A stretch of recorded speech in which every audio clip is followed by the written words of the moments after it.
আজ 2 বছর বাদে আমার মিনুদি আমার বাড়িতে আসছে, তাই জালটা নিয়ে বেরিয়েছি। এত বড় মাছ ধরবো দিদি আমার খেয়ে ভুলতে পারবে না। এই যে কোথায় যাচ্ছ? না না, যাবো কোথায় যাবো কোথায়, দিদি বাড়িতে আসছে, জালটা নিয়ে বেরিয়েছি বড় মতো মাছ ধরবো বলে। কি সর্বনাশ! কত কষ্ট করে আমি পুকুরে পাড়া দিয়ে তার চারদিকে কারেন্ট দিয়ে মাছ কুটে এইভাবে ধরে আঙালে রেখেছি, আর সেই মাছ নাকি ধরে ও দিদির খাওয়াবে। দেখো উল্টো কথা বলুনি, ওই দিদি আমার ছোটবেলা কোলে পিঠে করে মানুষ করেছে। তাতে কি হয়েছে? সেই দিদি আমার 2 বছর বাড়িতে পা রাখেনি। আজ যখন আসছি জাল নিয়ে বেরিয়েছি, মানে বড় মাছ আমি ধরবো। আমি বলছি তুমি জাল নিয়ে পুকুরে ধরা যাবে না। আমার দিদির জন্য পুকুরে জাল ফেলতে যাবো, কার কি করার আছে সে করুক। তুমি তো ভালো করে জানো আমি কি জিনিস, একবার জালটা নিয়ে পুকুরে ধরে গিয়ে দেখো না। এক্ষুনি আমার হাতে জাল কেড়ে নেবে, তোমরা কি বলতে যে বলে? এই যে তোমার কখন বললাম জাল ফেলে দিতে হবে না, এখনো জালে দাঁড়িয়ে আছো। জাল দাও, জাল দাও, জাল দাও। কি বললাম কি বললাম, আমার মন বলে দিয়েছে জাল কাটবে, জাল কেড়েও শান্তি পাইনি। দেখবে এক্ষুনি আমার এই বাহাত ধরে নেড়ে নেড়ে থাবাত করে গিয়ে ওখানে বসিয়ে রাখবে। এই যে শোনো, বেশি গুটগুট ফুটফুট না করে চুপচাপ ওখানে গিয়ে বসবে। কি বললাম কি বললাম, আমার মন বলে দিচ্ছে ওই এগুলো করবি, এ তো ও শান্তি পাইনি। দেখবে প্রত্যেকদিন যা বলে, এক্ষুনি আমার বানর মুখে বলে বসলো বলে। কত কষ্ট করে এই মাছ কোটা আঙলে রেখে দিয়েছি, আর সেই মাছ নাকি ধরে ও দিদির খাওয়াবে। বানর মুখ কোথাকার। কি বললাম কি বললাম। আচ্ছা ঠিক আছে, জাল আমি ফেলতে যাবো না। হ্যাঁ। কি বলি শোনো, বলো। যে মোনা বৌদি দেশি মুরগি চাষ করে, হ্যাঁ। 2.5-3 কেজি ওজন। হ্যাঁ। ওই দেশি মুরগি একটা আনি। বাবারে কি ডাক দেখ রে, যাচ্ছি যাচ্ছি থাম।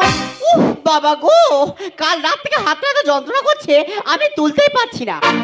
দেখেছ, দেশি মুরগি আনবো সঙ্গে সঙ্গে হাতে যন্ত্রণা ডেকে এনে মানে ছাড়াতে হবে। হ্যাঁ বলে না, এই কাল থেকে হাত যন্ত্রণা করছে। এই তো দুপুরবেলা টিওয়ালে গেল, তাহলে বালতির লাইন পড়েছে, তোর বালতি একটু সরে যেতে পারে, কি করে সব কটা বালতি এক জায়গা নিয়ে ভেঙে দিল, টিওয়ালটা 2 হাত দিয়ে নেড়ে নেড়ে হেলিয়ে দিল। বলে না, এই কাল থেকে হাত যন্ত্রণা করছে। না গো, কাল রাত থেকে হাতটা এত যন্ত্রণা করছে আমি তুলতেই পারছি না। মনে হয় বাতে ধরেছে। তা আমার দিদি যে খাবে কি? কেন, ঘরে যাচ্ছে তাই খাবে। ঘরে কি আছে? কি আছে? সয়াবিন বড়ি আর ডাল পড়ে আছে। হ্যাঁ। আমার দিদি কি ওই সবাই খাবে? কে রে ভাই খেতা, এতদিন পরে মনে পড়লো তোর এই দিদির কথা। কি করবো বল, মা কত নারকেল পিঠে করে দিয়েছে, বলে তো দিদির বাড়ি দিয়া, তাই তো এলাম। ধর কি সর্বনাশ, তুই অত দূর থেকে আমার জন্য নারকেল পিঠে বয়ে এনেছিস? ওই জন্য করে বলে গো ভাইয়ের বোন। এলা ভালো আছিস? ভালো আছি খারাপ আছি। এই রে কি মানুষ রে, এলা ভালো আছিস? ভালো আছি খারাপ আছি। এই যে তুমি এখনো বসে আছো, তাড়াতাড়ি জালটা নিয়ে পুকুরে চলে যাও। পুকুরে গিয়ে সব থেকে বড় মাছটা তুমি ধরে নিয়ে আসবে। ওই বড় মাছের মাথা আমি আমার ভাই থেকে তার খাবো। বাবারে মাথা যন্ত্রণা সর্দি কাশি, পুকুরে নামা যাবে না রে। এলা কি হচ্ছে? আরে ভাই বলিনি মাথা যন্ত্রণা সর্দি কাশি। সাইলেন ট্যাবলেট খা। না ট্যাবলেট খেলে হবে না, কালকে বাউল গান শুনতে গেছিলাম, হ্যাঁ। আর কমিটির লোক তো প্যান্ডেল করেনি, যত কুয়াশা সব আমার মাথায় পড়েছে। ডাক্তার দেখা, দিনকাল ভালো নয়, ডাক্তার দেখা। দিদি গো, কারোর যদি ঠান্ডা লাগে তার নাকেতে হালকা সর্দি গলবে, আর নাহলে একটা চমক দেখলে বোঝা যাবে তার ঠান্ডা লেগেছে কিনা। তো এর কি দেখে বোঝা যাচ্ছে এর ঠান্ডা লেগেছে? ঠান্ডা করকম জানো? ওরকম অনেক রকমের আছে। কত রকমের আছে? এটাকে গুপ্ত সর্দি কাশি বলা হয়। বাবা নাকি গুপ্ত সর্দি কাশি। খুঁজে জানলে পুকুরে না যায়, আমার ভাইটা আমার বাড়ি এসে ওকে শুধু ভাত খাবে। দেখবে এক্ষুনি আমার ভালো বলবে, দেখবে। আমি কি বলি শোনো, আমার সোনা, আমার মানিক, যাও না জালটা নিয়ে পুকুরে যাও না, আমার ভাইটা কি শুধু ভাত খাবে? কি বললাম কি বললাম। আচ্ছা ঠিক আছে, জাল আমি ফেলতে যাবো, হ্যাঁ। কিন্তু আমার সাথে মাছ কুড়োনোর লোক দিতে হবে। আরে বাবা, ওটা তুমি চিন্তা করছো কেন? আমার ভাই আছে, আমার ভাই যাবে। আমি যাবো না, তোর মাথা খারাপ আছে নাকি? কেন? জামাই বাবু হচ্ছে বিষয়টাই হয়তো। তোর বিয়ের সময় যখন এটা পাত্র আনতে গেছিলাম, ও আমার মাথায় গাঁটটা মেরেছিল। হেই ও শালা বনি বুঝি আর কি মেরেছি, পাষাণ্ড কোথাকা। আরে বাবা, ও তো যায় বাবু তোর সঙ্গে আর কি মেরেছিল, তাছাড়া তো যায় তো জাল ফেলবে, আর তুই তো মাছ কুড়াবি।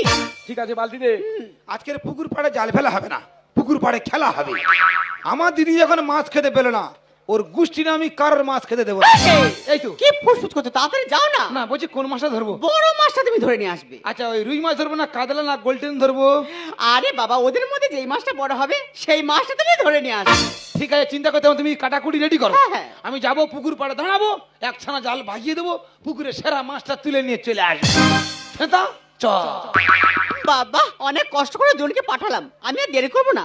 আমি এখন রান্নাঘরে যাবো, গিয়ে আলু কাটবো, আদা রসুন মারবো।